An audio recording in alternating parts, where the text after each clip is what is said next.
మొట్టమొదటి తొలితరం నటుడు. Rolls Royce మొట్టమొదటి రోల్స్ రాయస్, మొట్టమొదటి ₹1,00,000, మొట్టమొదటి పద్మశ్రీ. పద్మశ్రీ. ఆయన్ని చూసి ఒక ఆయన సన్యసించి ఒక యోగి అయ్యాడు. రాష్ట్రపతి తన టోపీని పక్కన పెట్టి ఆయనకి పాదాభివందనం చేశారు. సౌత్ ఇండియాలో దక్షిణాది రాష్ట్రాల్లో మొదట పద్మశ్రీ వచ్చిన ప్రముఖ నటుడు ఆయన. మొట్టమొదటి పద్మశ్రీ. మొట్టమొదటి పద్మశ్రీ.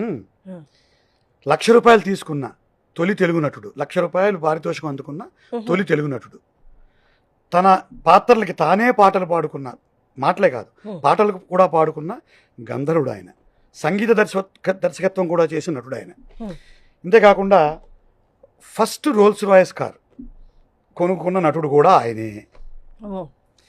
ఈయన గొప్ప గొప్ప చిత్రాల్లో నటించిన తర్వాత ఆయన నటించిన ఒక చిత్రాన్ని చూసి ముమ్మిడివరం బాలయోగి అనే పేరు విన్నారు లేదు? ముమ్మిడివరంలో బాలయోగి అని ఒక సిద్ధుడు ఉంటాడు, చనిపోయారు ఆయన, సమాధి చెందారు. ఆయన బాలుడుగా ఉండగా ఈ సినిమా చూశాడు ఆయన. ఈ నటుడు నటించిన సినిమా చూసి ఆయన సన్యసించి ఒక పెద్ద యోగి అయ్యాడు. వీరిని చూసి ఆయన సన్యాసి ఈయన సినిమా చూసి, ఆ సినిమా పేరు యోగి వేమన. ఈ యోగి వేమన సినిమాని చూసిన రాష్ట్రపతి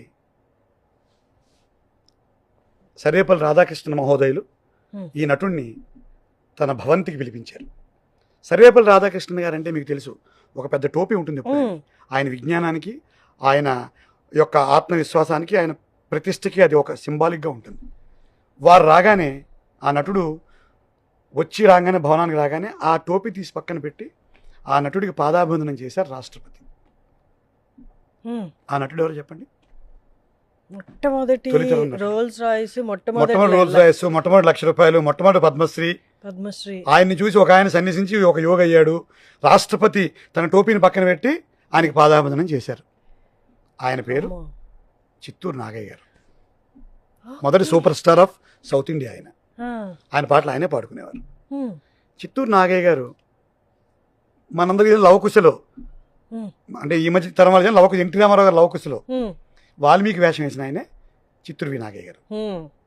సందేహించకుమమ్మ రఘురాము ప్రేమను సీతమ్మ సందేహించకుమం, ఇది పాట. వారని ఇది ఘంటసాల గారు పాడారు. అప్పటికి ఆయన పాటలు పాడడం మానేశారు. ఈ చిత్తూరు నాగయ్య గారు ఎంత శోభతో బతికిన మనిషి. ఆయన యొక్క ఆత్మకథని ఒక పుస్తక రూపంలో తెచ్చుకున్నాడు. ఇంత గొప్పగా బతికిన మనిషి కూడా దుర్భర దారిద్ర్యంలోకి వెళ్ళిపోయి తినడానికి తిండి లేని స్థాయికి దిగజారిపోయాడు ఆయన. ఎన్నో దానాలు, కోట్లాది రూపాయల దానాలు. అందుకే ఆయన పుస్తకంలో, ఆత్మకథలో, ఎప్పుడైనా చేస్తే దానం చేయండి కానీ పెద్దగా త్యాగాలు చేయకండి అయ్యా. డబ్బు గొప్పది, డబ్బు విలువ చాలా ఎక్కువ. అది లేనప్పుడు దాని విలువ తెలుస్తుంది.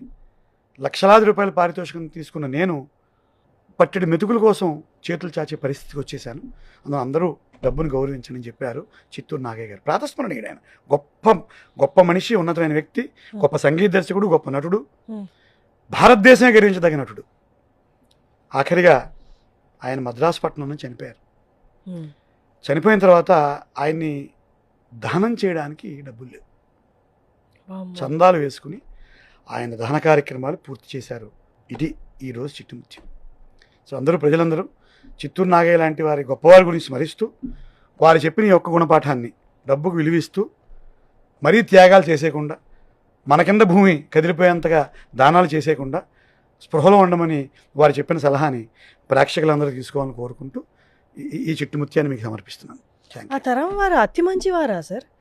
అతి మంచితనం ముందు వెనక ఆలోచించలేదా? మంచితనం ఆలోచించలేని తనమే, ముందు వెనక ఆలోచించలేని మంచితనం అనేసరికి వాళ్ళు ఏం ఆలోచించలేదు. ఎవరైనా చేయి చాచితే దానికి వెంటనే స్పందించే గుణంతో ఉన్న, ఇలాగే రాజనాల్ గారు, చాలా మంది పాపం అప్పటి నటులందరూ. కానీ మంచితనం విషయంలో ముందు వెనక ఆలోచించాలి కదా.